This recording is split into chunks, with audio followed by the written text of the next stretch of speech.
জুলাই আন্দোলন একটা আদর্শিক ভিত্তি ছিল। আপনারা মনে করবেন না যে আন্দোলন হঠাৎ করে হয়ে গিয়েছে, যে একদিকে গোলাগুলি হচ্ছে, রক্ত যাচ্ছে, জীবন দিচ্ছে, আর একদিকে আজান হচ্ছে, মুয়াজ্জিন একামত দিচ্ছে, সবাই নামাজে দাঁড়িয়ে যাচ্ছে।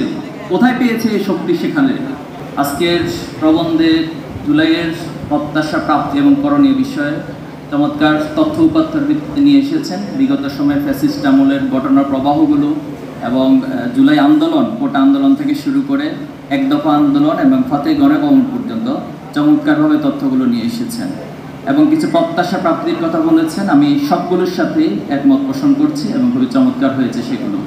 পাশাপাশি কয়েকটি ভিন্ন প্রেক্ষাপট আমি একটু নিয়ে আসতে চাই। প্রথমত হচ্ছে, এই প্রবন্ধে আমরা আদর্শিক কোনো ভিত্তির সংজ্ঞায়ন অথবা স্বীকৃতির পাইনি।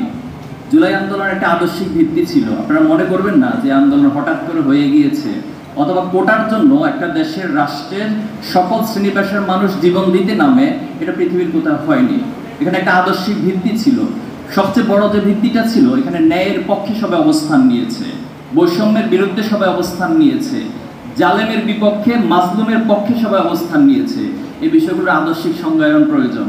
এখানে আপনি প্রত্যেককে পাবেন যে তারা শাহাদাতের তামান্না নিয়ে সেখানে গিয়েছিল। আজকের এই শাহাদাতের তামান্নার শিক্ষা কোথায় থেকে পেয়েছে মানুষ? আপনি নিঃসন্দেহে সেই সময়ের চিত্রগুলো, ভিডিওগুলো এখনো যদি আপনি দেখেন, পাবেন যে একদিকে গোলাগুলি হচ্ছে, রক্ত যাচ্ছে, জীবন দিচ্ছে, আর একদিকে আজান হচ্ছে, মুয়াজ্জিন একামত দিচ্ছে, সবাই নামাজে দাঁড়িয়ে যাচ্ছে। কোথায় পেয়েছে এই শক্তি? সেখানে। আজকে আমাদেরকে আদর্শিক সংজ্ঞায়নটা সবার আগে ঠিক করতে হবে। এই জাতিসত্তার একটা ইতিহাস রয়েছে, একটা সমৃদ্ধ ইতিহাস রয়েছে। লড়াই সংগ্রাম, রক্তের উপর দিয়ে জাতি দাঁড়িয়েছে। কিন্তু আমাদেরকে বারবার আমাদের সে লড়াই সংগ্রামগুলো, আমাদের স্বাধীনতাকে বুলুণ্ঠিত করা হয়।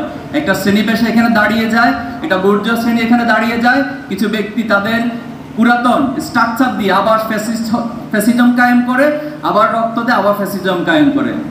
আমরা চাই যে এই জাতিসত্তার যে শিকড়ের সন্ধান, সেই সংজ্ঞায়নের মধ্য দিয়ে এটা একটা আদর্শিক ভিত্তি স্থাপিত হবে ইনশাল্লাহ। এখানে স্যাক্রিফাইসের দৃশ্যগুলো আপনাদের মনে আছে।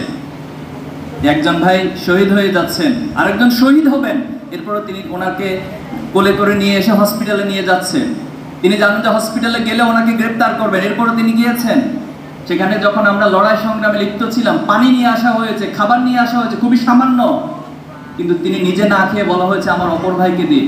একজন আহত হয়েছে, তাকে যখন হসপিটাল নিয়ে যাওয়ার জন্য সবাই ধরাধরি করে নিয়ে যাচ্ছিল, তিনি বলছেন আমাকে নিয়ে টেনশন করতে হবে না, আপনারা আন্দোলনে সবাইকে নিয়ে টেনশন করুন, তাদেরকে এগিয়ে যান।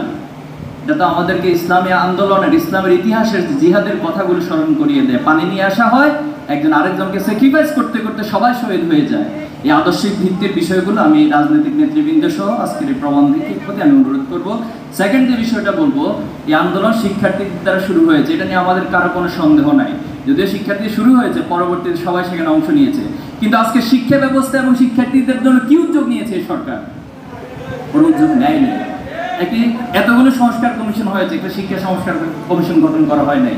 আজকে শিক্ষার্থীর একটা মানসিক ট্রমার মধ্য দিয়ে যাচ্ছে। তারা তাদেরকে ভাই হারিয়েছে, বন্ধুকে হারিয়েছে, রক্তাক্ত সেই চেহারাগুলো এখনো চোখের সামনে ভাসছে। আপনি তাদের ট্রমা ঠিক করার জন্য তো কোনো উদ্যোগ নেন নাই সরকার।